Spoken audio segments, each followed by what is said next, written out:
anzalas sakinata fi qulubil mu'minin liyazdadu imanan ma'a imanihim. Asyhadu an la ilaha illallah wahdahu la syarika lah wa asyhadu anna Muhammadan abduhu wa rasuluh sallallahu alaihi wasallam la nabiyya ba'da amma ba'd. Allahumma bika amsayna wa bika asbahna wa bika nahya wa bika namutu wa ilaikal masir. Allahumma inna nas'aluka ilman nafi'an wa rizqan thayyiban wa amalan mutaqabbala.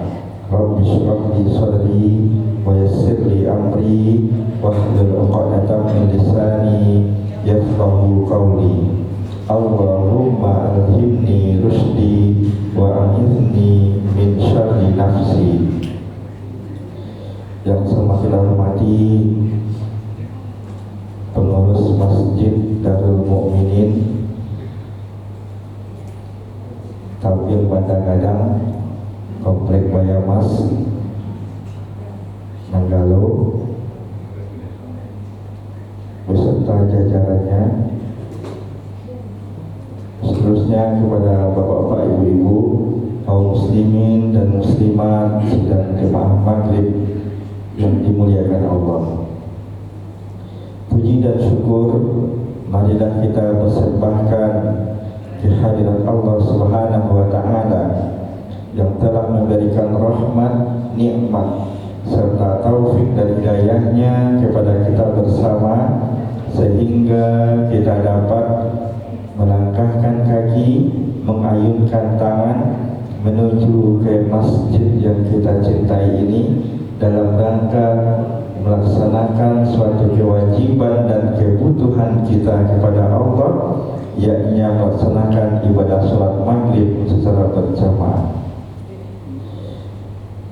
Semoga setiap amalan kita yang kita lakukan dari bangun tidur sampai kita tidur kembali itu bernilai ibadah di sisi Allah dan mendapatkan pahala di sisinya. Amin ya rabbal alamin.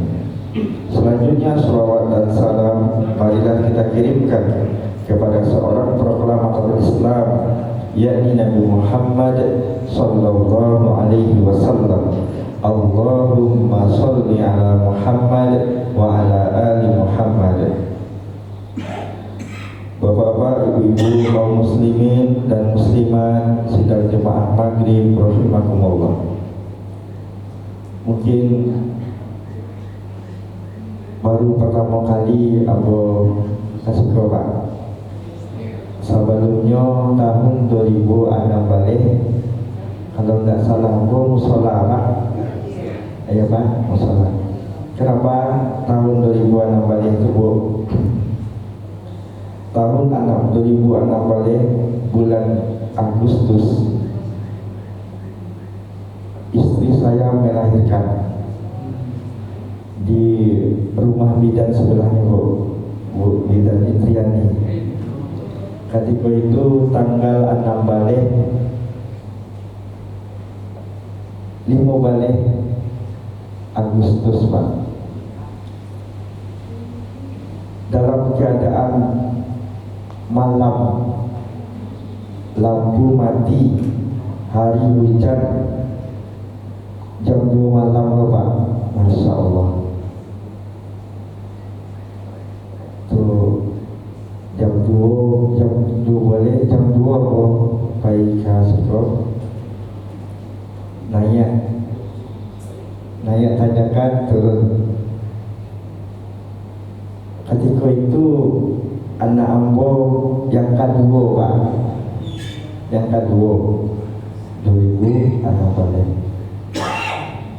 dan sudah tua mau sholat subuh di situ masih musola. Alun-alun masjid dalam apa? Masih tak kaji apa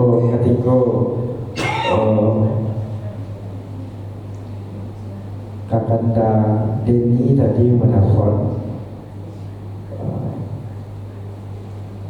meminta Ambo untuk mengisi kajian di masjid ini. Alhamdulillah Ambo dake ya Pak, tinggal di Laisa kecamatan Pak, di Kamela masuk dalam Pak. Ada Masjid Jabal Nur di situ, Masjid Jabal Nur. Alhamdulillah Ambo diamanahkan jadi imam di situ. Jadi itu hanya apa? Mungkin nama Ambo Bu Muhammad Faisal, panggil Faisal aja Bu, Ustaz Faisal. Ambo alumni Mandu Padang, alumni Mandu Padang.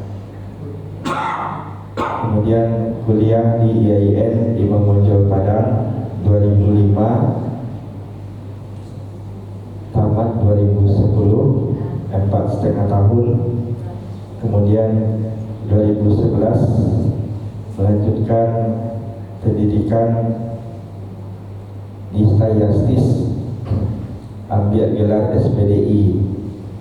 Jadi gelar Ambo SHI SPDI. Kemudian insya Allah di menjelang Ramadan Ambo sedang melanjutkan pendidikan S2 di Muhammadiyah Bu, di semester 3 sekarang. Insya Allah menjelang Ramadan telah munakasah dan mendapatkan gelar MPD besok, insya Allah. Mohon doa ya Bu ya Pak. Amin ya Rabbal Alamin. Istri cukup satu Pak. Anak alhamdulillah tahun 2006 balik baru 2, kini ala 5. Ala 5 Pak. Istri cukup satu Pak. Apa Pak? Batambuh dia ya. Tapi cukup satu saja dulu Pak. Ya. Soalnya kecil orang tua ke apa Pak? Kecilnya kalau babini lebih dari satu itu banyak masalah. Tapi gue tak cerita itu loh Pak. Jadi itu aku karena kecil orang tua akhir aku. Bapak Ibu kaum muslimin dan muslimat sidang jamaah maghrib rahimakumullah. Judul pengajian kita pada malam hari ini adalah tentang amalan agar kita terhindar dari siksa kubur. Amalan agar kita terhindar dari siksa kubur. Kalau berbicara tentang siksa kubur, Bapak Ibu, mungkin tidak terbayang ya Bapak Ibu. Banyak saudara-saudara yang mungkin sholat bersama awak biswak ini ada awak pasti mau tidak mau, suka tidak suka, pasti akan menjadi penghuni alam barzah. Iya Pak? Iya betul. Kenapa? Karena itu kita kodrat, kita manusia. Manusia ini diciptakan dari tanah dan akan kembali kepada tanah. Dan bagaimana keadaan kita di alam kubur kelak Bapak Ibu? Ya, menurut Ibnu Qayyim, beliau mengatakan bagaimana keadaanmu di alam kubur nanti sebagaimana hatimu di dunia. Keadaanmu di dunia bagaimana? Kalau seandainya hatinya berseri gembira, kemudian mempunyai ketenangan batin, maka insya Allah kita akan seperti itu juga di alam kubur. Jadi berdasarkan kebiasaan waktu di dunia, Pak, begitu juga mati, meninggal kita dalam keadaan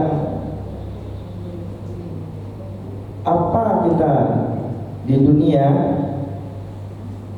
apa kebiasaan kita di dunia, itu nanti akan nampak nanti ketika kita menghadapi sakaratul maut. Ada beberapa hari yang lalu, Bapak Ibu, kawan mambo sakrup lah gitu, anak beliau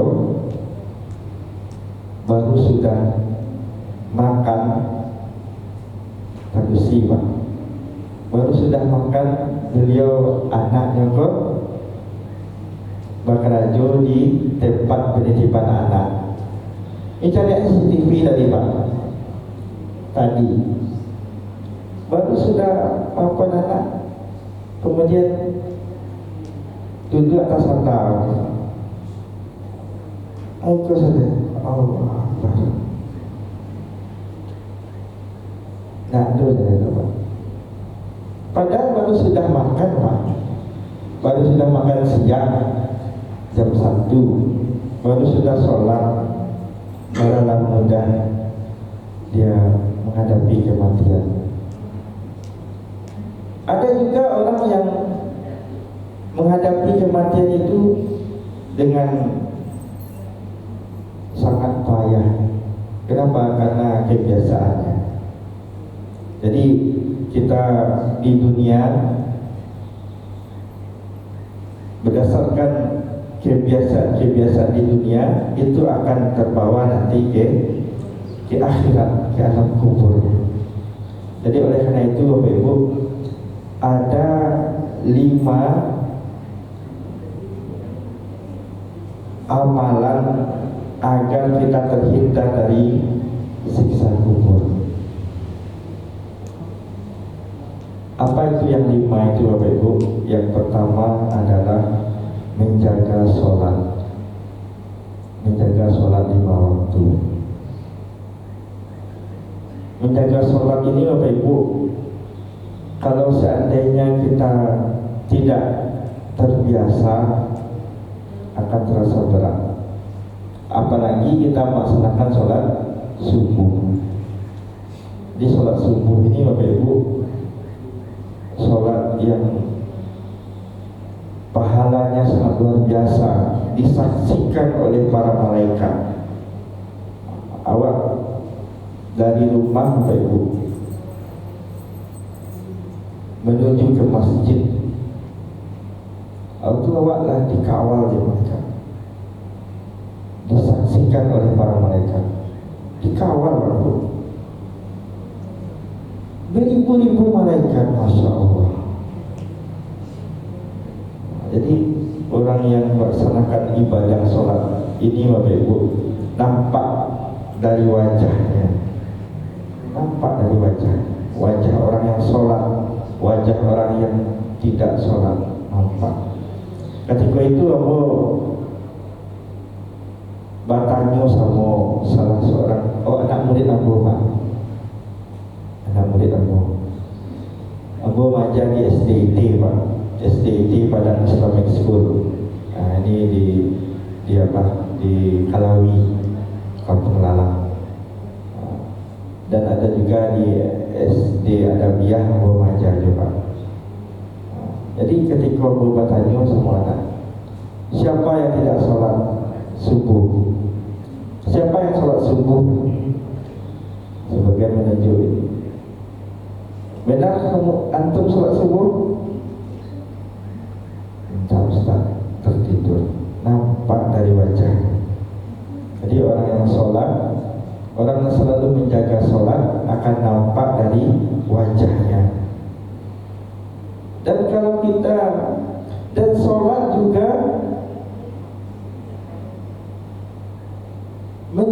mencerminkan kehidupan kita, mencerminkan kehidupan. Kalau seandainya sholat kita sering kita tunda, sering kita lalaikan, maka rezeki kita akan ditunda oleh Allah.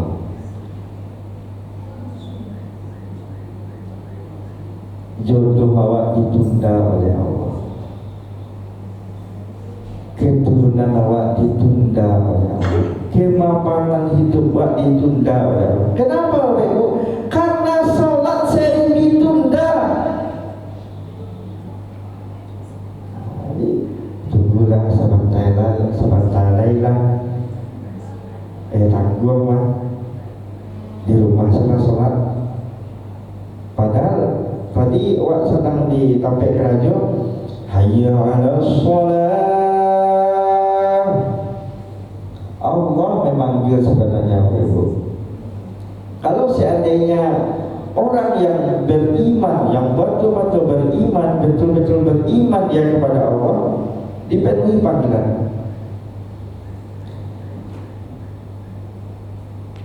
Wa idza tuliyat alaihi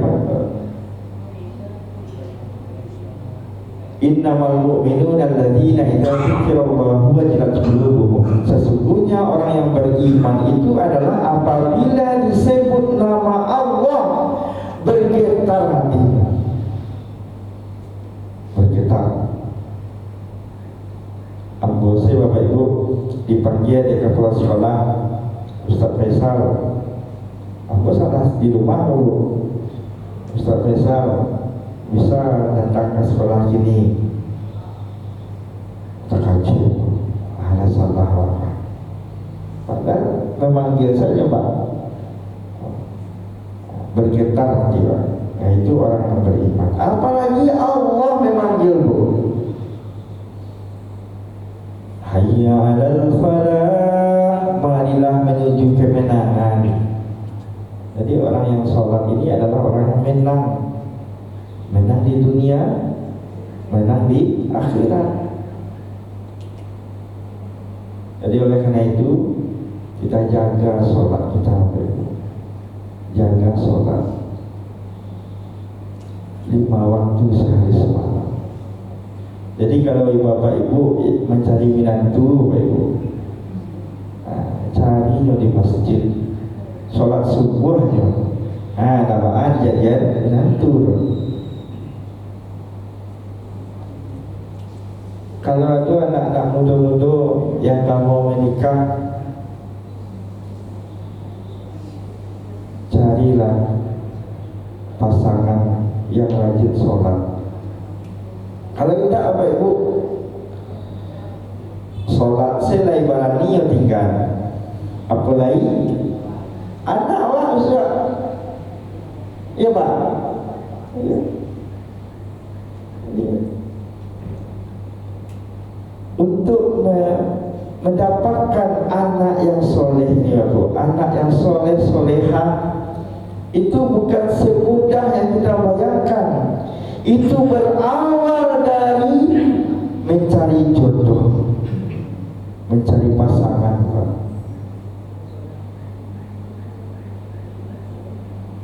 Jadi hati-hati juga, Bu, mencari menantu. Ambo alhamdulillah Bu, ketika Ibu diperkenalkan oleh teman, ya, diperkenalkan oleh teman kepada istri, dan alhamdulillah menjadi sawata ya Pak. Kalau Ibu jodoh itu sawata. Kalau tidak, alah 10 tahun pacaran, tidak berjodoh, alhamdulillah. Jadi selalu kita jaga sholat. Kemudian yang kedua, amalan agar kita terhindar dari siksa kubur itu adalah merutinkan membaca Al-Quran setiap hari. Merutinkan membaca Quran.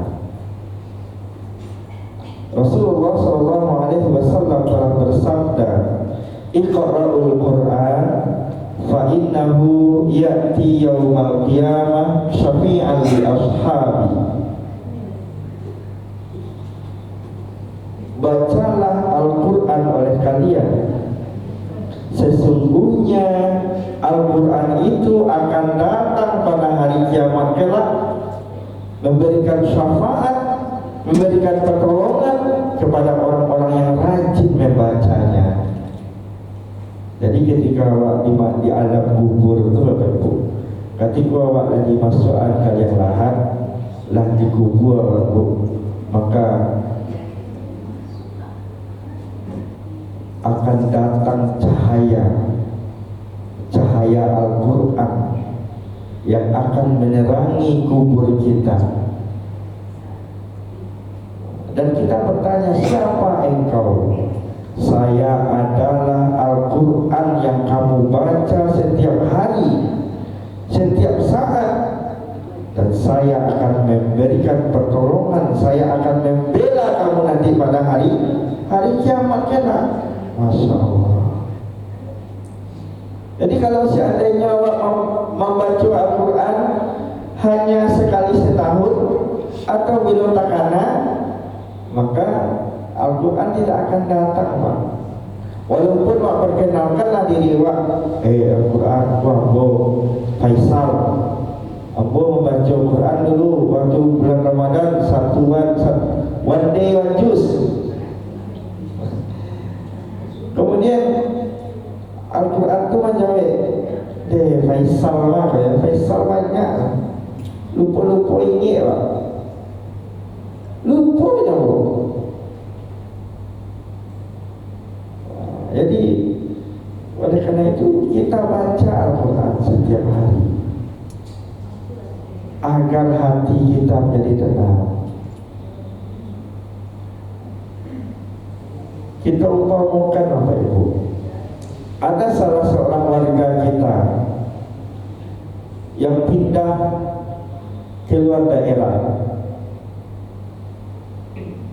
10 tahun yang akan datang, beliau datang ke situ. Atau ambo sudah tu ambo kasih kau, misalnya ambo tanya sama Pak, masih ingat Pak? Aku Faisal Pak, yang tinggal di sebelah rumah Pak Pak. Faisal Pak, aku lupa Pak. Masa ingat Faisal ada sih kau nama Faisal Pak. Iya nak Pak? Kalau seandainya awak nak berkomunikasi kan, jadi oleh karena itu begitu juga Al-Quran. Al-Quran itu akan memberikan syafaat kepada kita. Kalau seandainya kita terbata-bata baca Quran misalnya, awak mendengarkan saya baca Quran itu sama pahalanya Pak. Sama pahalanya awak membaca. Wa idza quri'al Qur'an fastami'u lahu wa ansitu la'allakum turhamun. Jadi membaca Al-Quran itu unlimited, tidak ada batas waktu ya Pak. Kapanpun, dimanapun, itu kecuali dalam WC ya Pak ya. Kecuali dalam tempat terlarang. Dalam keadaan apapun kita baca Quran. Di luar sholat, baca Quran. Di dalam sholat, apa lain? Dalam keadaan sakit, baca Quran. Dalam keadaan sehat, baca Quran. Orang kaya, baca Quran. Orang miskin, baca Quran. Tak ada apanya Bu. Jadi oleh karena itu dalam hadis Rasulullah SAW telah bersabda, khairukum man ta'allama al-Quran wa 'allama. Sebaik-baik kamu adalah orang yang mempelajari Al-Quran dan mengajarkannya kepada orang lain. Jadi orang yang mempelajari Al-Quran ini adalah orang yang sebaik-baik manusia. Sebaik-baik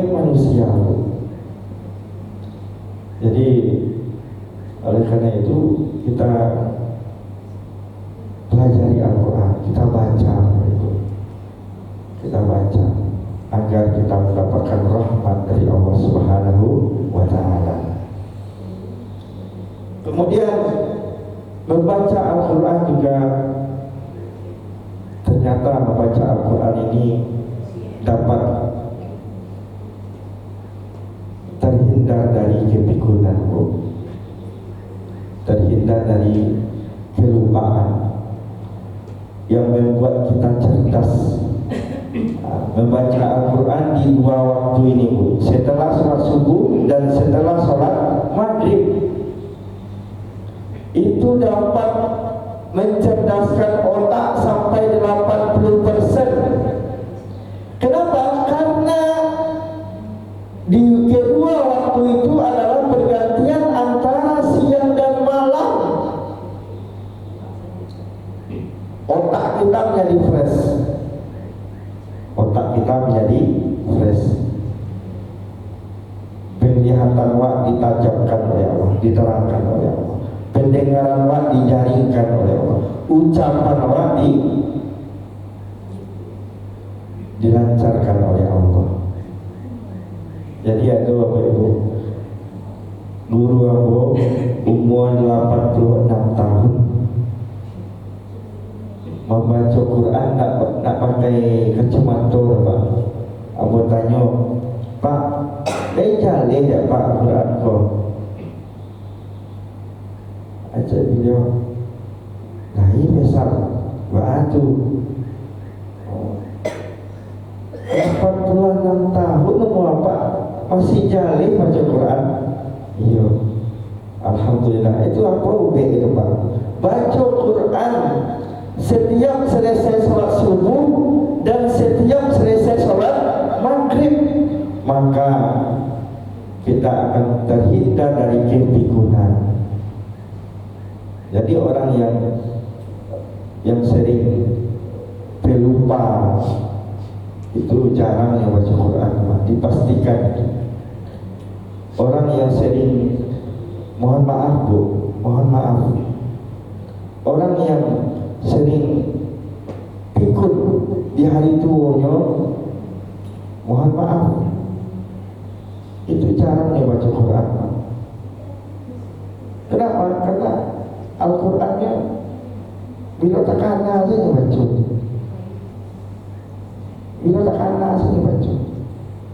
Jadi oleh karena itu kita baca Al-Quran di dua waktu agar kita terhindar dari kepikunan. Rata-rata apa ibu-ibu di 60 tahun kakek apa? Anak berapa Bu? 60 Bu. 60, ada yang 61, ada yang 70.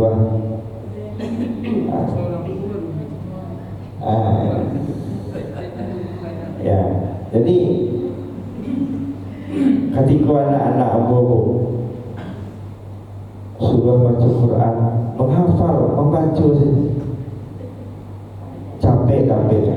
Karena anak-anak kalau membaca Quran akan diberi kecerdasan oleh Allah.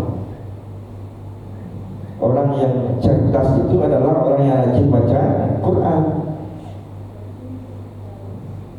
Bapak Ibu kaum muslimin dan muslimat yang dimuliakan Allah. Kemudian yang ketiga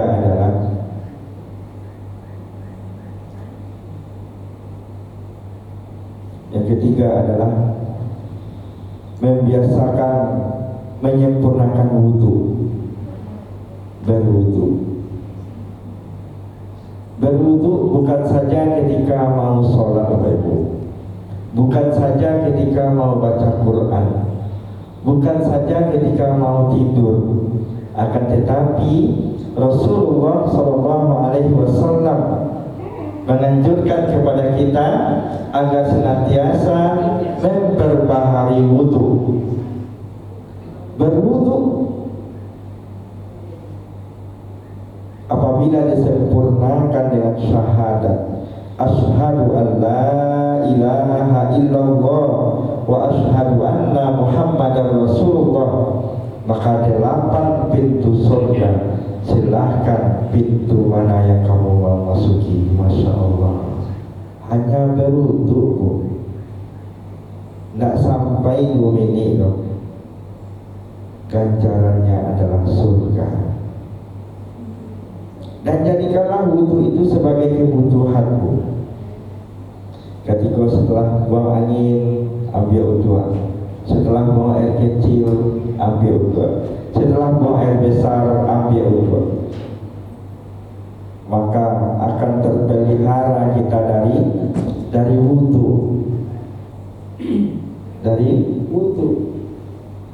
Maka oleh karena itu kita biasakan ambil wudu. Andaikan kita di sebelum tidur kalau ambil wudu, maka didoakan oleh para malaikat. Barang siapa yang tidur dalam keadaan berwudu, maka malaikat akan menjaganya dan mendoakannya. Allahumma ghfir lahu warhamhu, ampunilah si fulan ya Allah, karena ia tidur dalam keadaan berwudu. Andaikan awak meninggal ketika itu, Bapak Ibu, Masya Allah, meninggal dalam keadaan suci, dalam keadaan bersih, seperti bayi yang baru dilahirkan. Masya Allah. Jadi ingat jo anak cucu aku ketika sebelum tidur ambil wudu, agar kita didoakan oleh para malaikat. Awak tak bisa akan jago besok pagi, tak bisa awak jamin dulu, Pak. Kini awak solat Isya, besok awak lu tentu jago boleh apa? Guru Ambo ni SMP 5 dulu sekolah. Guru matematika Ambo tu, beliau panjang melalu, kemudian ambil wudu sebelum tidur. Dicoba di anaknya ke sekolah, jangan boleh nak jago innalillah. Jadi penyakit bu itu sebab ajal, laki bu ajal.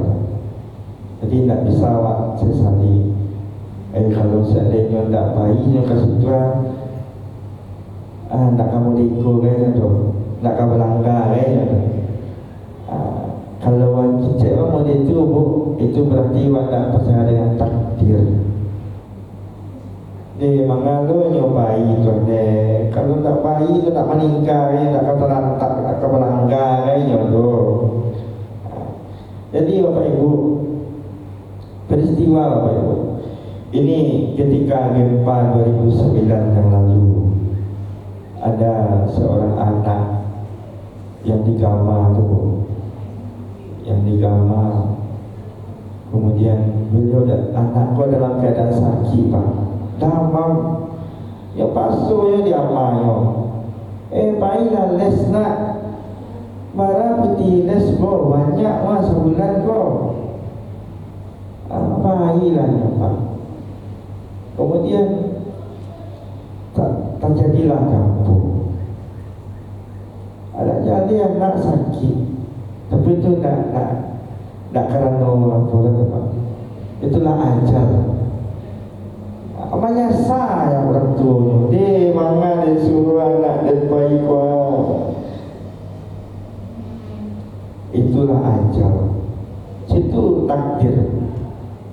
Jadi oleh karena itu Bapak Ibu, kita bermohon kepada Allah agar kita terhindar, agar kita mati dalam keadaan husnul khatimah. Bapak Ibu kaum muslimin dan muslimat yang dimuliakan Allah. Kemudian yang selanjutnya adalah berdoa. Berdoa dimaksud ini adalah berdoa agar kita terhindar dari azab kubur. Ada doa yang diajarkan oleh Rasulullah SAW ketika kita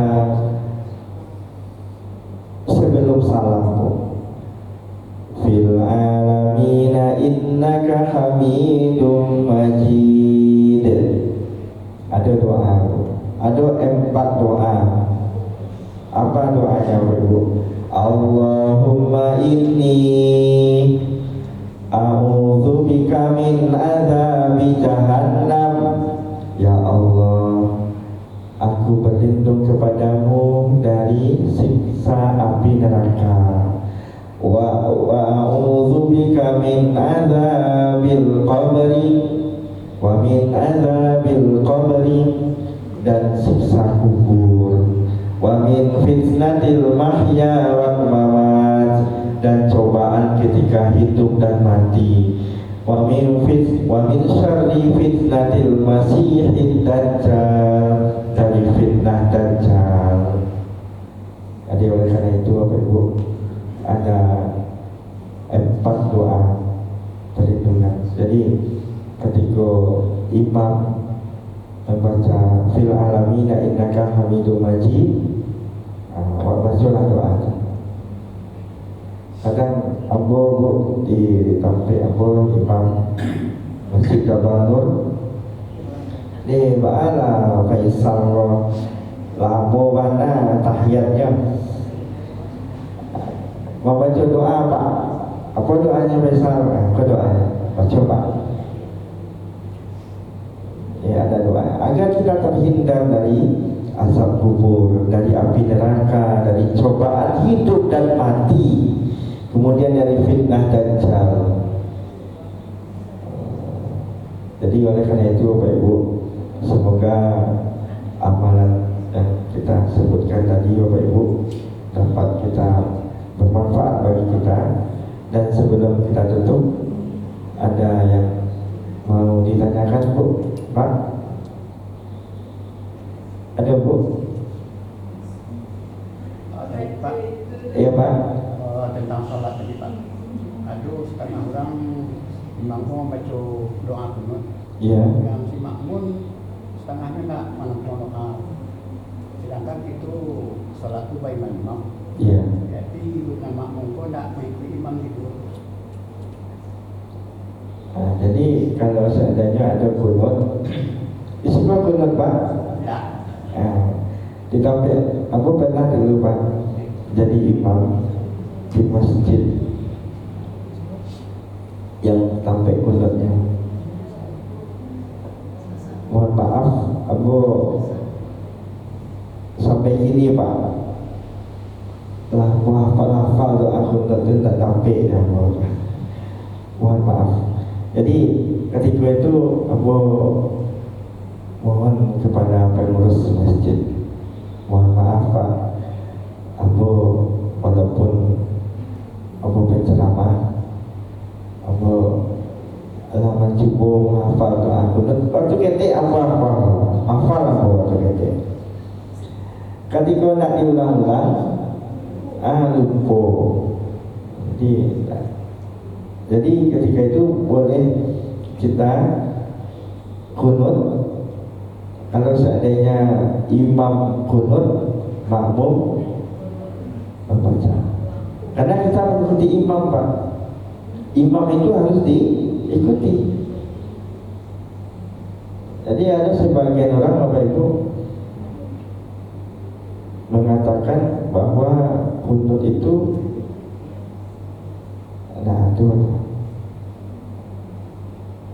ada yang mengatakan bid'ah dan lain sebagainya. Jadi dalilnya ada. Tapi aku mohon maaf Pak, waktu ketik aku sudah hafal kunut itu salah ujian.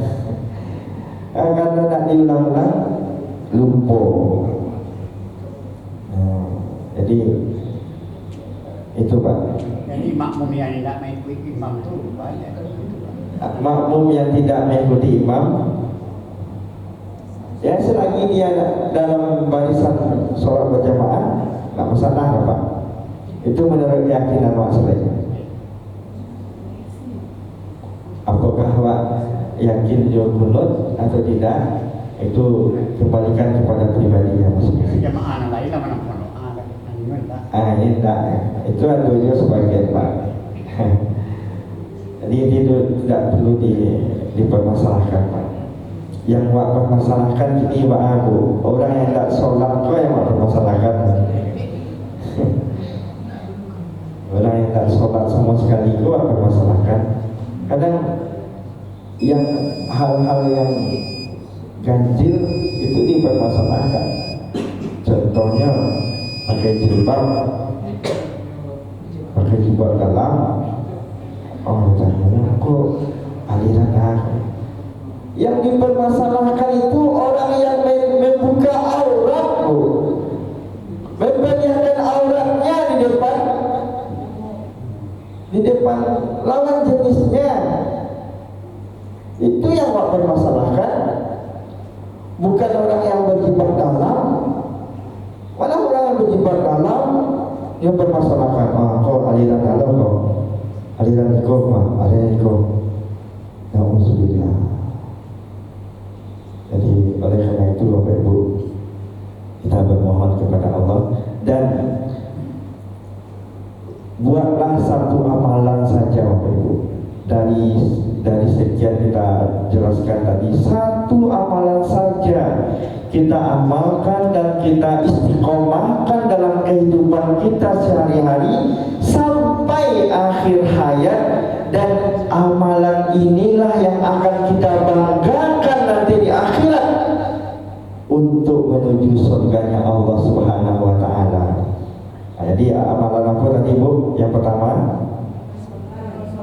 menjaga sholat, yang kedua membaca Quran, yang ketiga berwudu, yang keempat berdoa, yang kelima waktu habis Bu. Jadi ambil saya boleh dulu, insya Allah di lain waktu kita lanjutkan dengan topik yang berbeda. Terima kasih atas segala perhatian. Mohon maaf atas segala kekurangan. Subhanakallahumma bihamdika asyhadu an la ilaha illa anta astaghfiruka wa atubu ilaik. Wassalamualaikum warahmatullahi wabarakatuh.